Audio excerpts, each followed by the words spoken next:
কাশ্মীর হামলার গোপন নথি ফাঁস, সরাসরি জড়িত ভারতীয় র।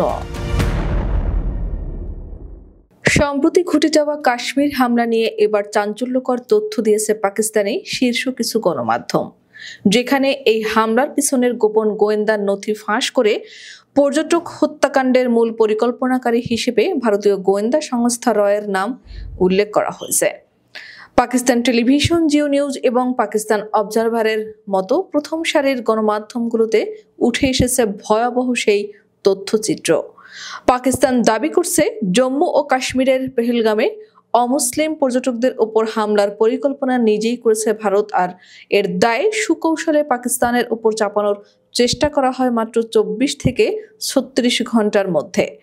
ইসলামাবাদ অভিযোগ করছে এটি ছিল পাকিস্তানকে আন্তর্জাতিক মহলে কোণঠাসা করার একটি কৌশল মাত্র। যদিও পাকিস্তানের এই অভিযোগের প্রেক্ষিতে ভারত স্পষ্ট কোনো জবাব দেয়নি। এদিকে আবার পাকিস্তান সাময়িকভাবে সীমান্তে তৎপরতা বাড়িয়েছে। কাশ্মীর হামলার পর থেকেই দুদেশের সীমান্তে বিরাজ করেছে সীমাহীন উত্তেজনা। এই বুঝি যুদ্ধ লেগে গেল। এরই মধ্যে গোলাগুলির ঘটনাও মাঝে মধ্যেই ঘটেছে দুদেশের সেনাবাহিনীর মধ্যে।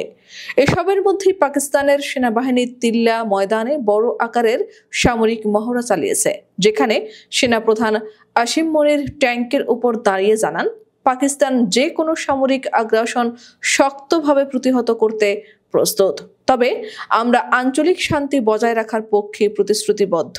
এই ঘটনা আবার নাড়িয়ে দিয়েছে ভারতীয় স্বরাষ্ট্রমন্ত্রীকে, তিনিও দিয়েছেন কড়া ভাষায় জবাব। এদিকে কাশ্মীর হামলার পিছনে নরেন্দ্র মোদীর ষড়যন্ত্র ইতিমধ্যে ফাঁস হয়েছে আন্তর্জাতিক গণমাধ্যমগুলোতে, আর পাকিস্তানও এই ইস্যুতে ভারতকে বিন্দু পরিমাণ ছাড় দিয়ে কথা বলছে না। দুদেশের সম্পর্ক এখন এতটাই উত্তপ্ত যে কোনো সময় লেগে যেতে পারে যুদ্ধের দামামা। পারমাণবিক শক্তিধর ভারত পাকিস্তানের মধ্যে যুদ্ধ লেগে গেলে তা হবে দুদেশের জনগণের জন্যই ক্ষতির কারণ, এমনটি মনে করছেন বিশ্লেষকরা বলছেন, এসব নথি যদি সত্যি হয় তাহলে তা ভারতের আন্তর্জাতিক ভাবমূর্তিকে মারাত্মকভাবে ক্ষতিগ্রস্ত করবে। একই সঙ্গে কাশ্মীর পরিস্থিতিও আরো জটিল হয়ে উঠবে। এদিকে এপ্রিল মাস জুড়ে ভারতীয় বাহিনী অধিকৃত কাশ্মীরের 9 জনকে হত্যা এবং প্রায় 2480 জন কাশ্মীরিকে গ্রেফতার করেছে বলে দাবি পাকিস্তানের। এর মাঝেই ভারতের সুপ্রিম কোর্ট পেহেলগাঁওয়ে হামলার বিচার বিভাগীয় তদন্ত চেয়ে করা একটি মামলা খারিজ করে দেয়। আদালতের মন্তব্য, এমন মামলা সেনাবাহিনীর মনোবলে আঘাত হানতে পারে।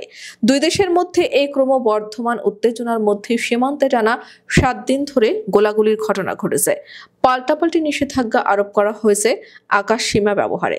পাকিস্তানের সেনাবাহিনী জানিয়েছে যে কোনো আগ্রাসন মোকাবিলায় তারা প্রস্তুত। নিরাপত্তা নিশ্চিতে ISI এর মহাপরিচালক মোহাম্মদ আসিম মালিককে জাতীয় নিরাপত্তা উপদেষ্টা হিসেবে নিয়োগ দেওয়া হয়েছে।